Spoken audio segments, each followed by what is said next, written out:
Padre que estás en los cielos, hoy venimos delante de tu presencia, poderoso Dios, sabiendo que podemos rendirnos a ti en este momento, rendir nuestra mente, rendirnos de toda distracción y permitir, Padre, que seas tú hoy día hablándonos a nuestra alma, hablándonos a nuestro corazón con el mensaje que tú tienes para nosotros hoy. Hemos visto a través de estas imágenes lo que es la muerte. Y Padre, permítenos hoy día entender realmente lo que hoy tú nos quieres hablar. Pedimos todo esto en el nombre de Jesús y también pedimos por aquellos que están un poco enfermos o muy enfermos, que pongas tu mano en ellos. En el nombre de Jesús oramos. Amén. Amén. Hace unos días me enteré que falleció Luis Palau.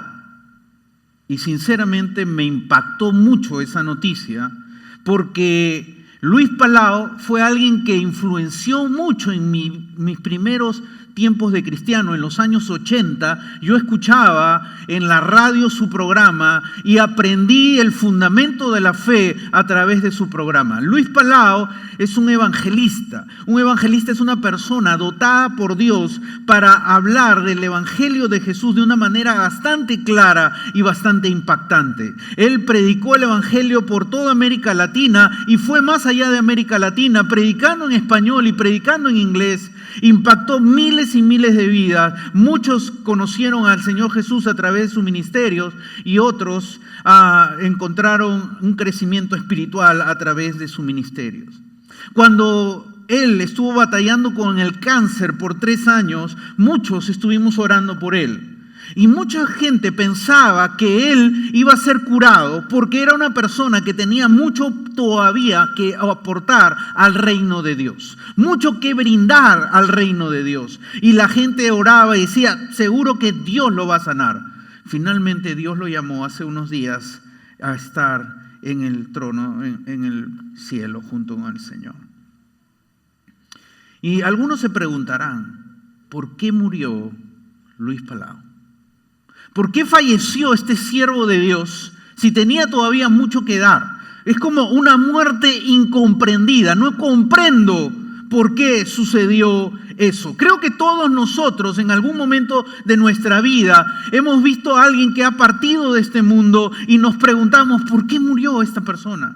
¿Por qué partió? Y es una situación compleja y complicada y nos empezamos a preguntar por qué falleció. En estos días que se está sufriendo del COVID, hay esta batalla, más de 2 millones de personas han muerto.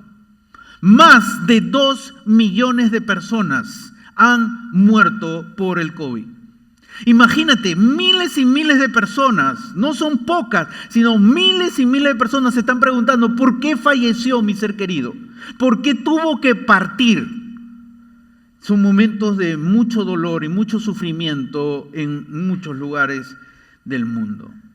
Y en el cristianismo también nos podemos preguntar, nos podemos hacer también esta pregunta. Estamos a las puertas de celebrar la Semana Santa. El personaje central de la Semana Santa es Jesús.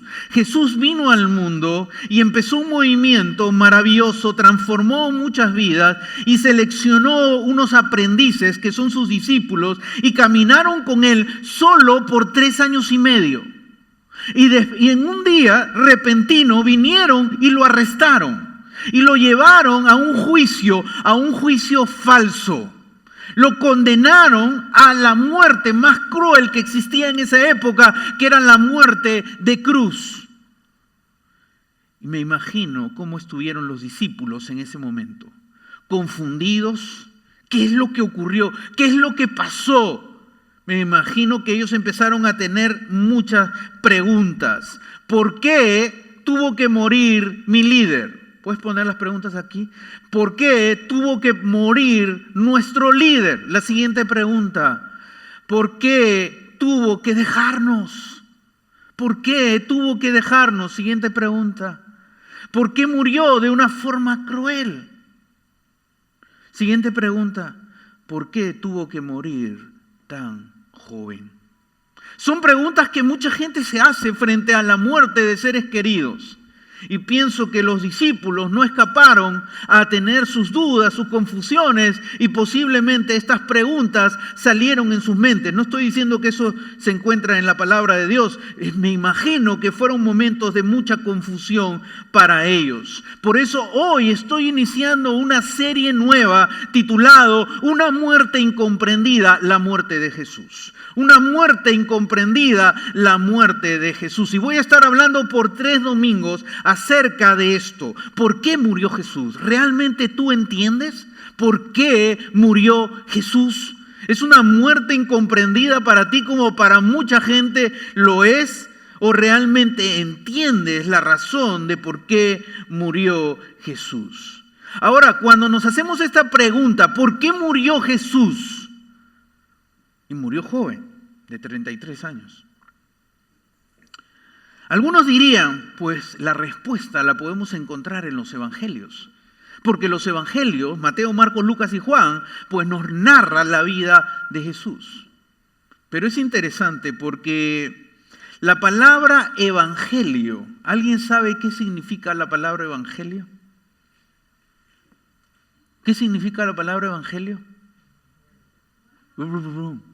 Más fuerte. Buenas nuevas, ¿no es cierto? Buenas noticias significa la palabra evangelio. Ahora, te hago una segunda pregunta. ¿Cuándo aparece por primera vez el concepto, la idea de las buenas nuevas en la Biblia? ¿Cuándo aparece por primera vez el concepto, la idea de las buenas nuevas en la Biblia? ¿Alguien sabe? Génesis, muy bien. ¿Quién lo dijo? Génesis, muy bien, Juanquito. Voy a invitar a un desayuno un día. Desde Génesis vamos a encontrar el concepto del Evangelio.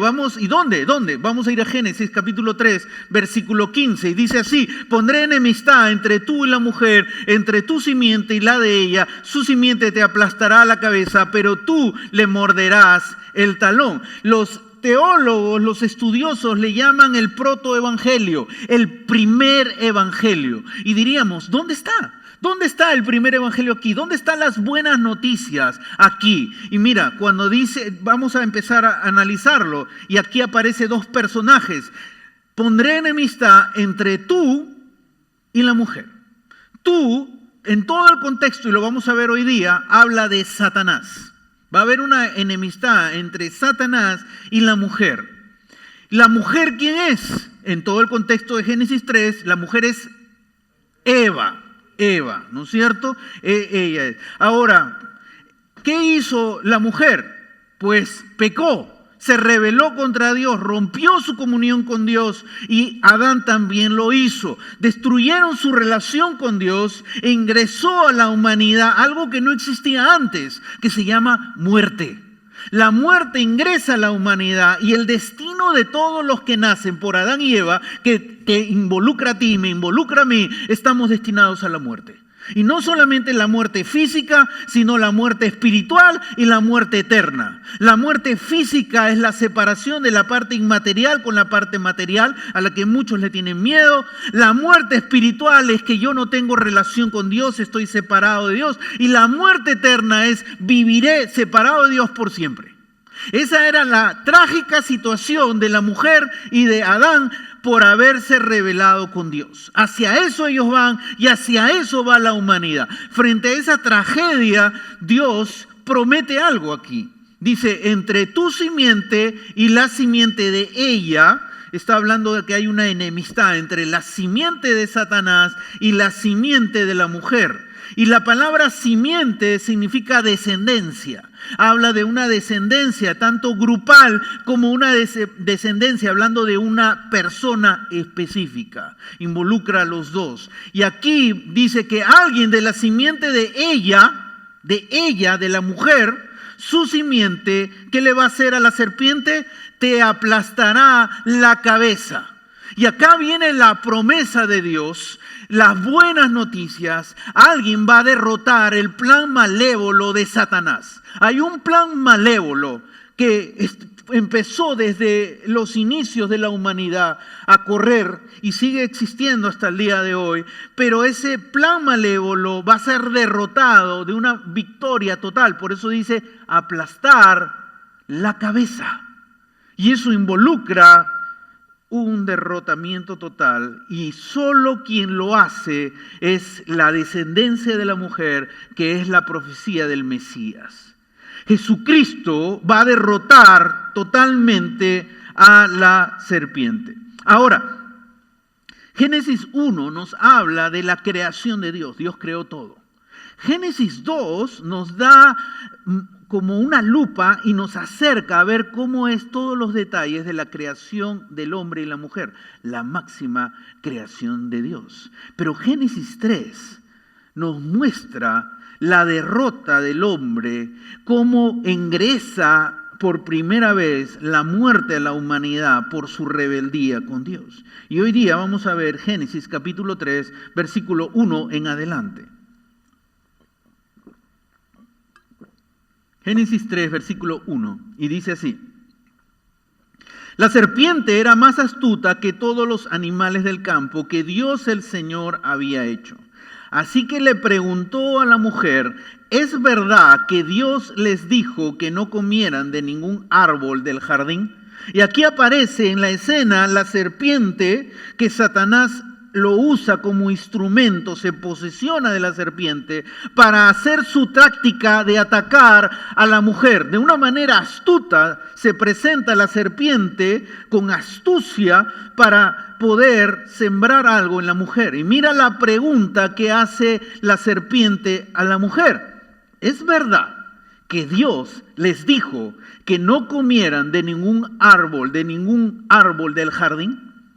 ¿Y qué está haciendo? Está metiendo el veneno, media verdad y mentira, y está metiendo el veneno para sembrar en la mujer la duda, que ella empiece a dudar de Dios, que ella empiece a tener conflictos con Dios. Pero ¿qué es lo que realmente Dios había dicho? Mira, Génesis 2, siguiente pasaje, Génesis 2, versículos 16 y 17, dice: y le dio este mandato: puedes comer, ¿qué dijo Dios? De todos. ¿Qué le había dicho el enemigo? ¿Es verdad que Dios te había prohibido comer todo? O sea, realmente tienes un Dios estricto, ¿no? ¿Y qué dice? ¿Qué realmente Dios había dicho? Puedes comer de todo. Mira, todo lo que existe acá, imagínate, mira si contemplas todo. Puedes disfrutar de toda la bendición que hay en el huerto del Edén. Pero el árbol del conocimiento del bien y del mal no deberás comer. El día que de él comas, ciertamente morirás.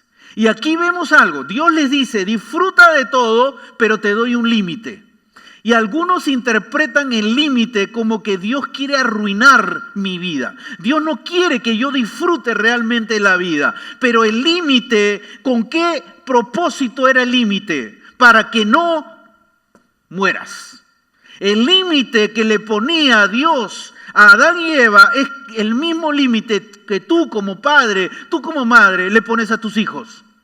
Para protegerlos y que no les ocurra algo terrible. Y eso es lo que Dios en su amor te brinda todo, pero te pone límites de protección, no de arruinarte. Y eso es lo que el enemigo quería sembrar. Y eso es lo que realmente Dios había dicho. Si tú vas por este camino, ciertamente ingresará algo serio a tu vida: la muerte. Ciertamente morirás. ¿Qué dijo la mujer cuando la serpiente le dijo esta intriga, ¿no? Le dijo: ¿realmente Dios te ha prohibido comer todo? ¿Qué dijo la mujer? Génesis 3, versículos 2 y 3. Versículos 2 y 3, por favor, en la pantalla. Podemos comer del fruto de todos los árboles, respondió la mujer, pero en cuanto al fruto del árbol que está en medio del jardín, Dios nos ha dicho: no coman de ese árbol, ni lo toquen. De lo contrario, morirán. Quiero que notes algo. La mujer cometió un error. Su primer error fue dialogar con Satanás. Nada bueno va a salir de dialogar con el enemigo, de escuchar los argumentos del enemigo. Y mira lo que sucede con la mujer. Empieza a razonar y dice algo que es verdad. Dice, no coman de ese árbol. ¿Dios dijo eso? Sí, Dios dijo eso. Ni lo toquen. ¿Dios dijo eso? Dios no dijo eso. Empieza a razonar y dice, Dios no quiere, Dios verdad. Dios no quiere que coma del árbol. Ni siquiera quiere que lo toque. Es un Dios estricto que me está limitando para que no disfrute realmente la vida. Y empieza ella a razonar con el pensamiento del enemigo, aunque ella es consciente nuevamente, porque lo vuelve a decir, moriré. Yo moriré si voy por ese camino. Aún es consciente de eso, pero empieza a caer en un gran problema cuando dialoga con el enemigo y empieza a creer, empieza a generar esa creencia, realmente tengo un Dios que me quiere arruinar la vida. Y sigamos viendo qué dice el enemigo, versículo 4 y versículo 5 ahora. Pero la serpiente le dijo a la mujer, no es cierto. Quiero que notes cómo ahora siembra otra maldad. No es cierto, no van a morir. Dios sabe muy bien que cuando coman de ese árbol se les abrirán los ojos y llegarán a ser como Dios, conocedores del bien y del mal. Entonces aquí la serpiente les mete otro veneno más y le dice, Dios te está mintiendo. Dios te quiere engañar y su deseo en el fondo es que no quiere que ustedes sean como Él. Empieza a cuestionar la motivación de Dios. Y dice, ¿no? Dios sabe muy bien que si ustedes comen de eso, van a ser como Dios. Van a ser como Dios, van a tener el control total de sus vidas. No van a morir. Empieza a decir, el enemigo está trabajando en la mente de ella. Ustedes van a ser como Dios. Ustedes van a poder controlar su vida. Ustedes van a poder realmente lograr todo el éxito de su vida, no necesitando de Dios. Y para mí el día de hoy, en este día moderno de hoy, pues esa misma trampa sigue existiendo cuando Dios, el enemigo siembra en la mente y le dice a la gente, cree en Dios, pero vive tu vida controlándola tú. Está bien creer en Dios, pero no te vuelvas fanático. No tienes por qué estar en la iglesia todos los domingos. No tienes por qué leer la Biblia tanto. No tienes por qué orar. Controla tu vida. Si no, no vas a lograr el éxito. Y en esta sociedad materialista, en esta sociedad en la que nos aleja de Dios, caemos en ese embrollo y empezamos realmente a creer en esa mentira. Y el enemigo es astuto para alejar a Adán y Eva de Dios. Y les dice de forma atrevida, no van a morir. Y sigamos viendo cómo es el proceso del pecado. Versículos 6 al 7. El proceso del pecado. Nadie peca de manera inmediata. Es un proceso. Mira cómo fue. La mujer vio que el fruto del árbol era bueno para comer. Empezó a mirar el árbol de que no debió mirar. Empieza a mirar. Después de mirar, dice, uy, tiene buen aspecto, ¿no?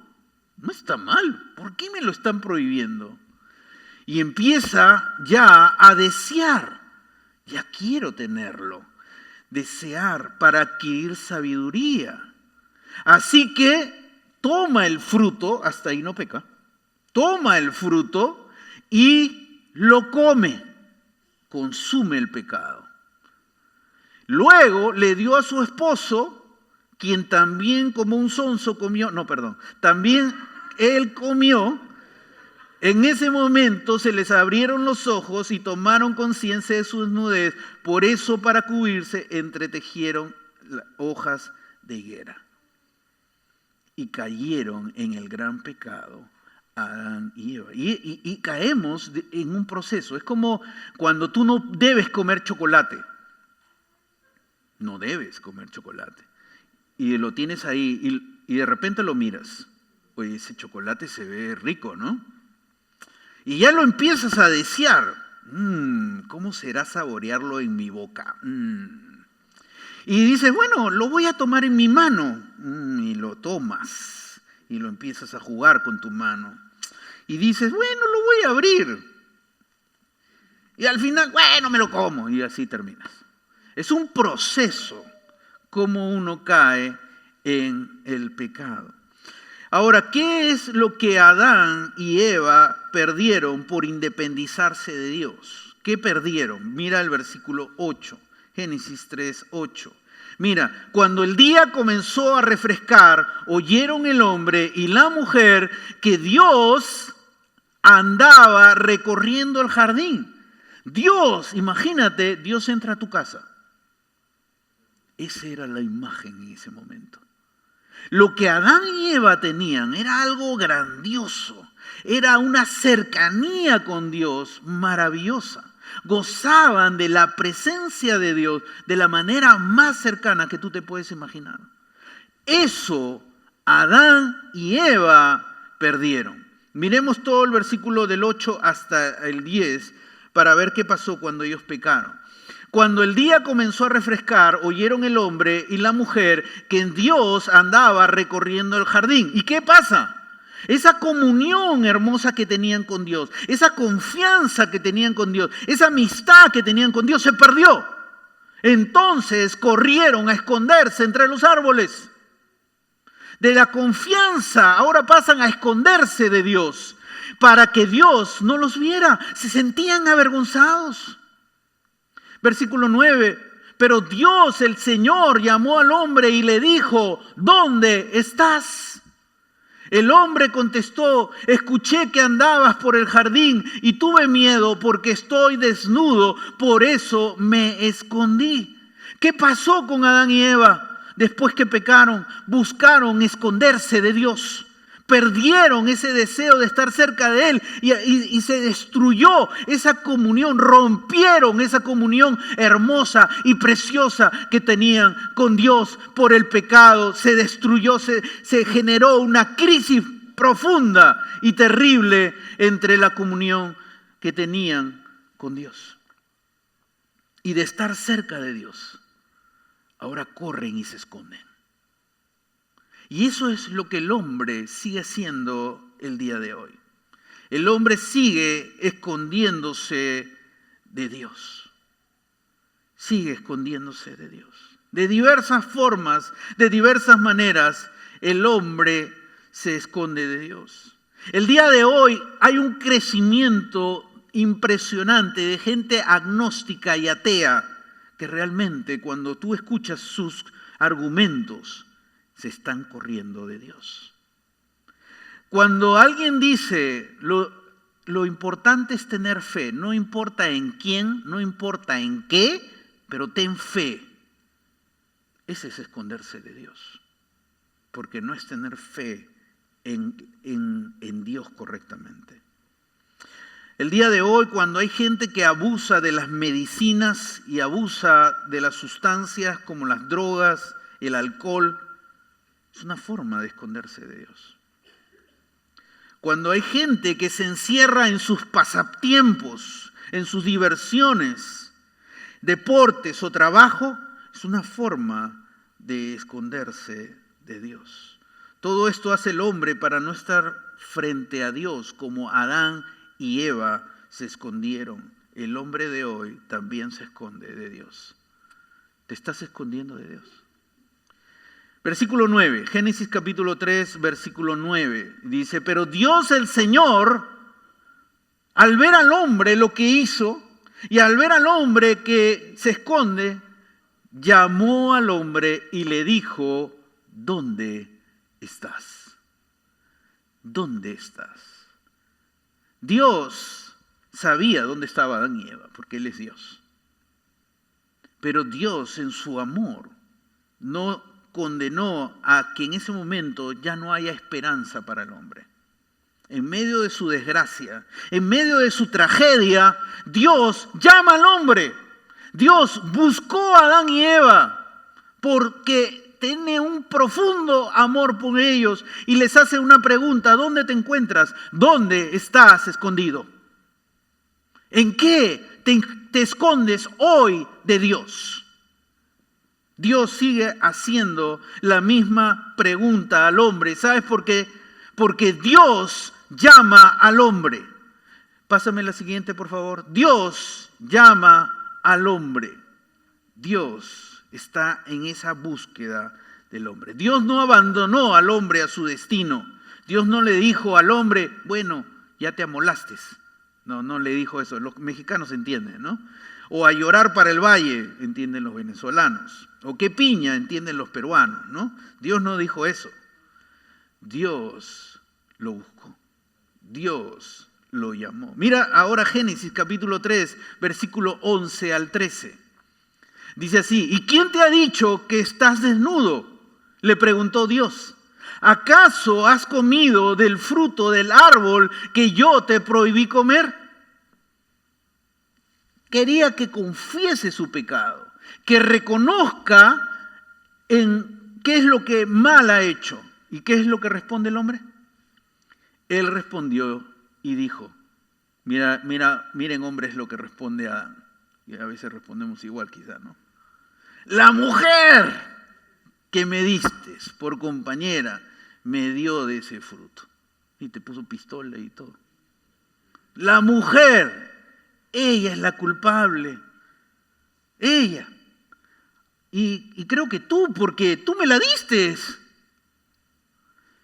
Y yo lo comí. Entonces Dios el Señor le preguntó a la mujer: ¿qué es lo que has hecho? Nuevamente dándole la opción a que confiese qué es lo que has hecho. ¿Y qué dice la mujer? La serpiente me engañó y comí, contestó ella. Adán dice: ella es la culpable. Ella dice: la serpiente es la culpable. La serpiente volteó y no tenía a quién culpar. Siempre el hombre busca culpar a otros. No reconoce su pecado, sino culpa a otros.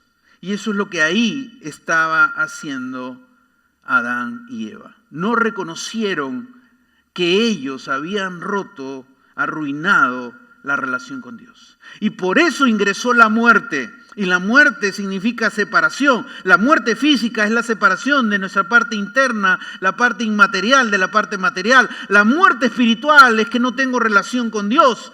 Y la muerte eterna es que yo no voy a estar con Dios por la eternidad.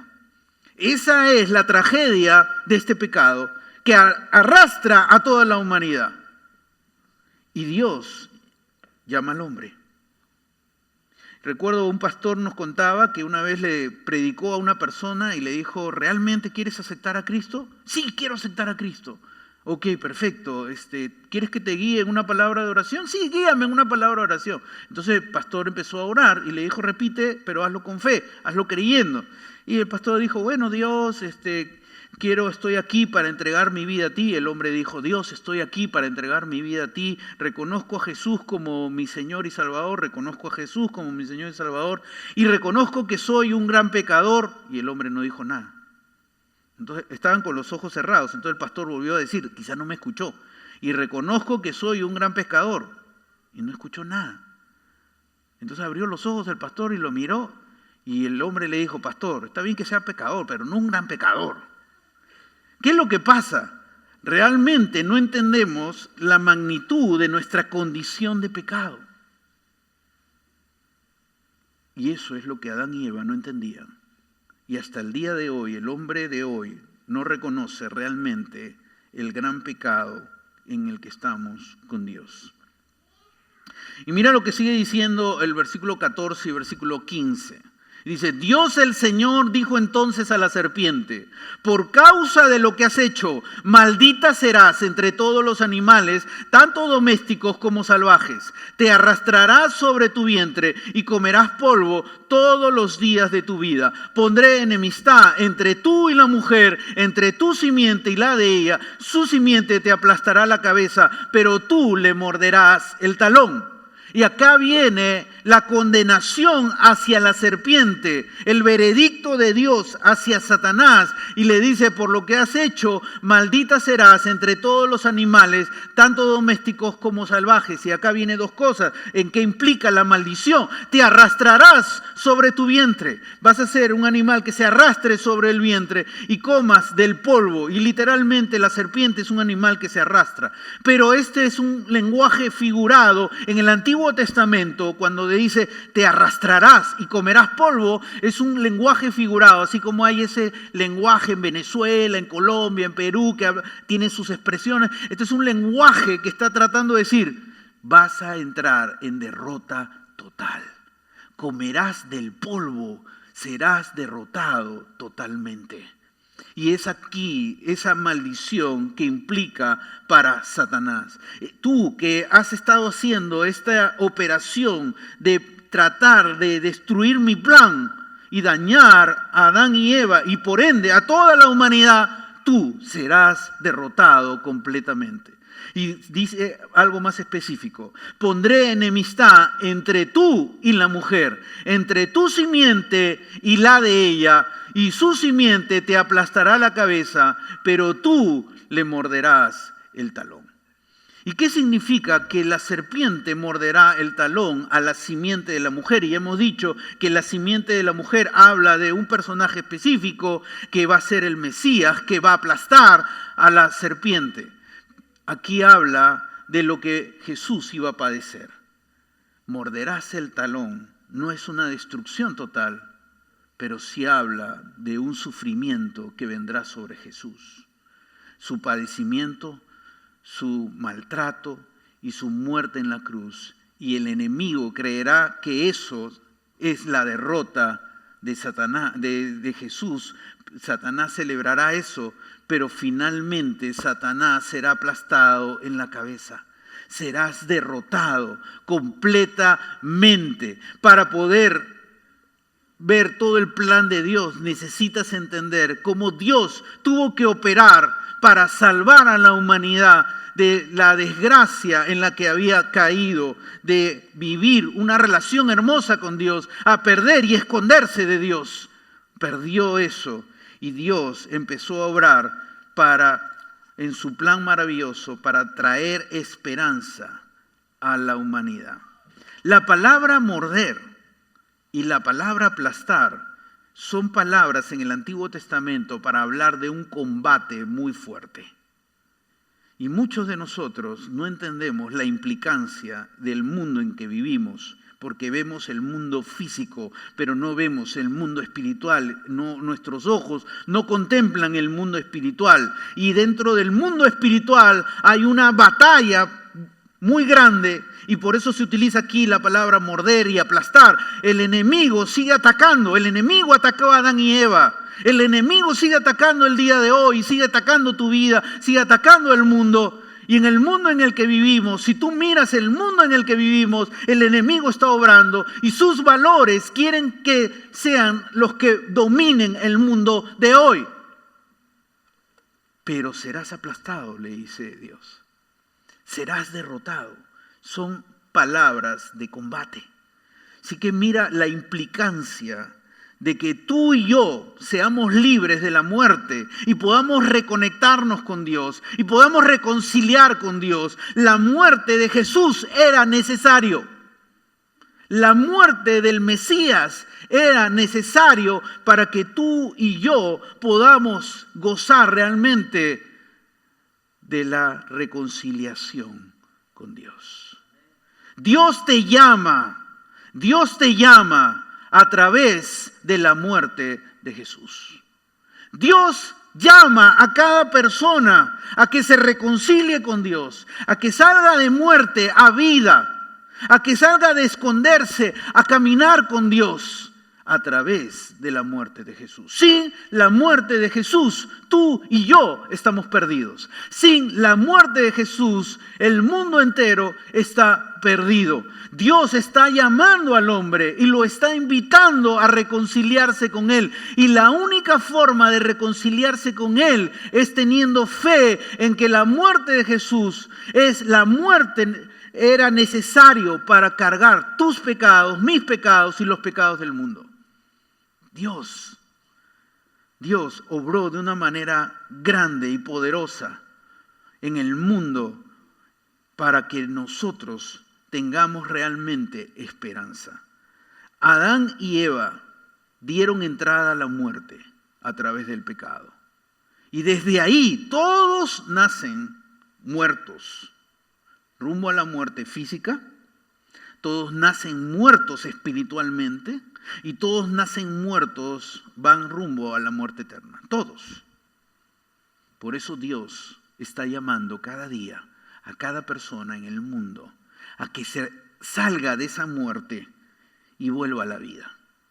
Y la única manera de hacerlo es poniendo fe en Jesús. Algunos dicen, pon fe en cualquier cosa. Fe en algo fuera de Jesús no te da salvación.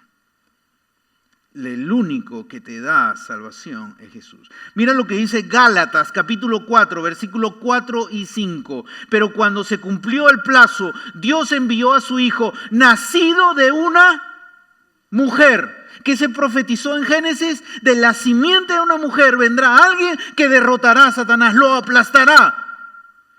En el tiempo de Dios, Dios envió a su Hijo, a Dios Hijo.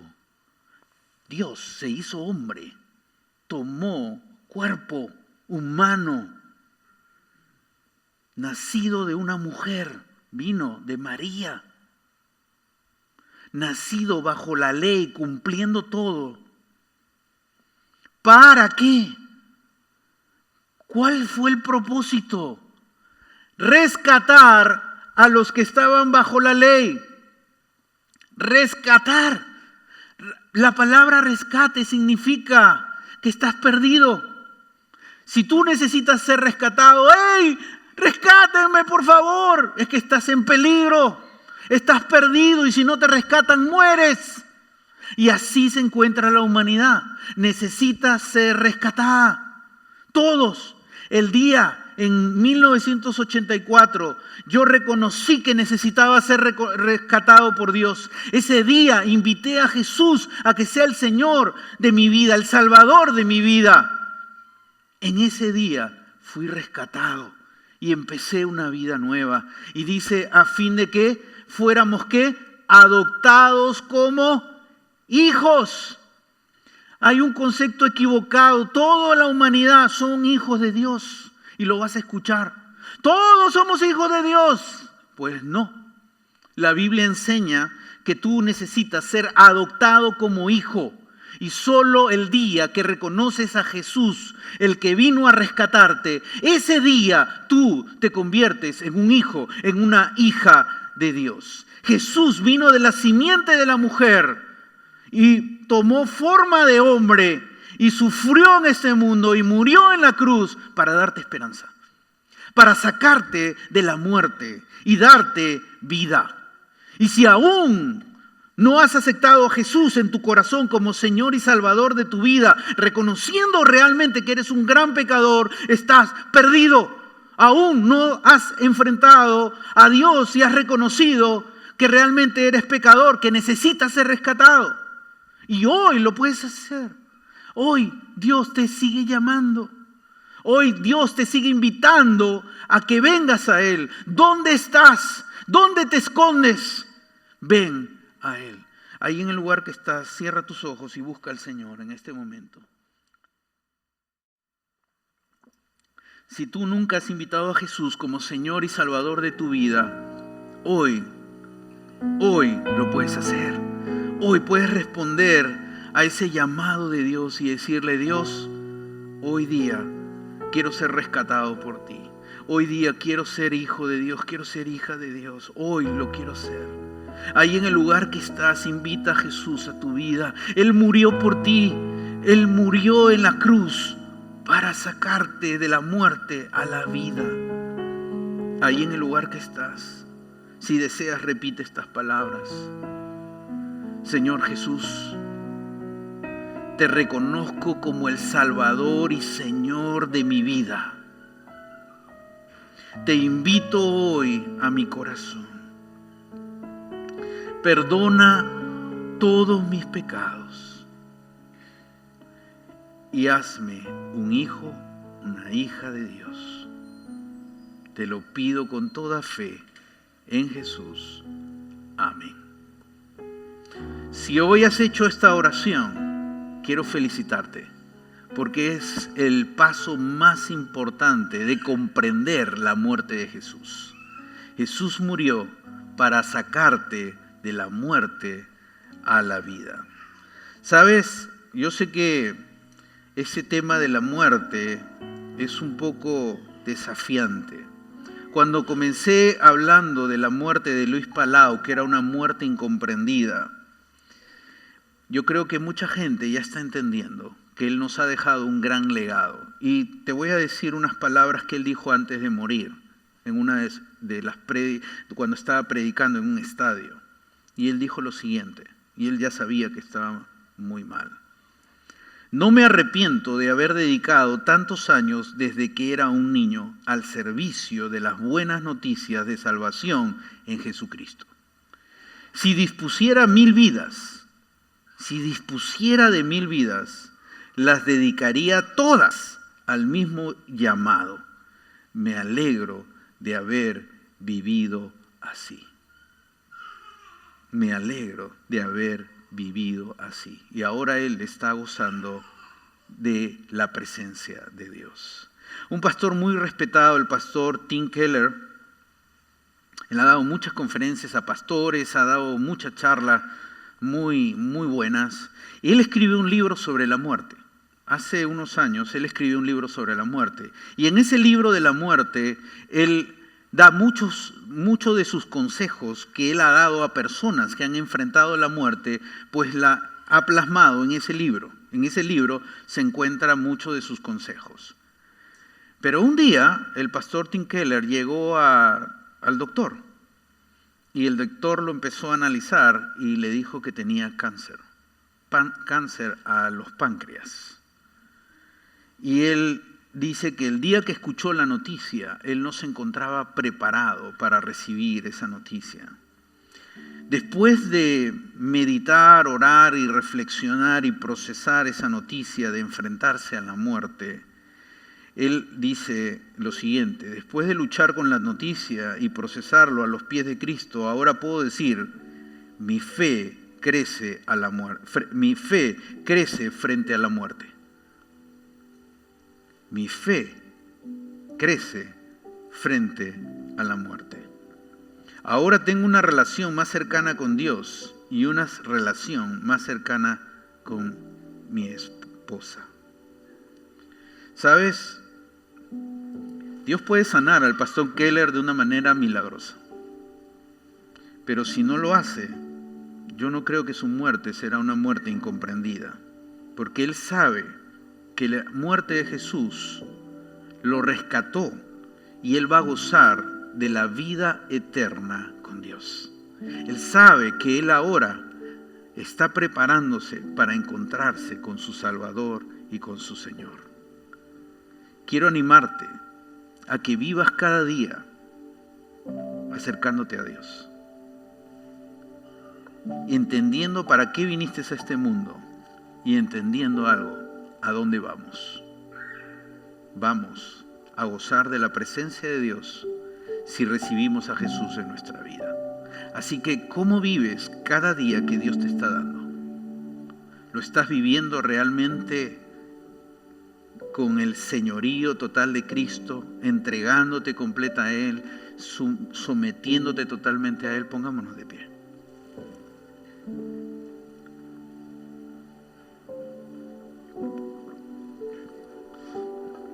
Siempre que estamos en un velorio, yo he estado en muchos porque soy pastor y hablo en los velorios. Siempre que estamos en un velorio, estamos en la muerte de alguien, ¿no? Pero un día, gente estará en nuestro velorio. Que nuestra muerte no sea una muerte incomprendida. Que nuestra muerte digan, esta persona vivió para Dios.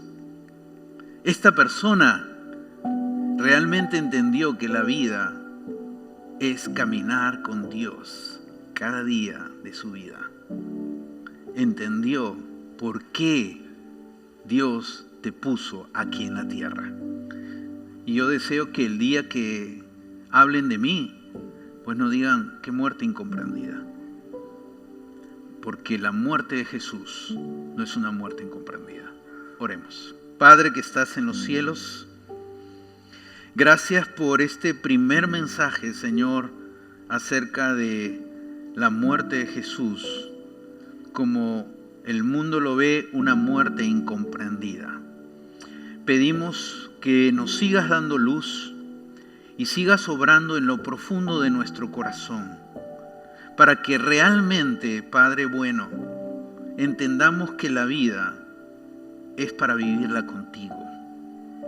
Y si nosotros nos alejamos de ti, es que nos estamos escondiendo y estamos entorpeciendo esa comunión hermosa y fresca que tú quieres que tengamos contigo.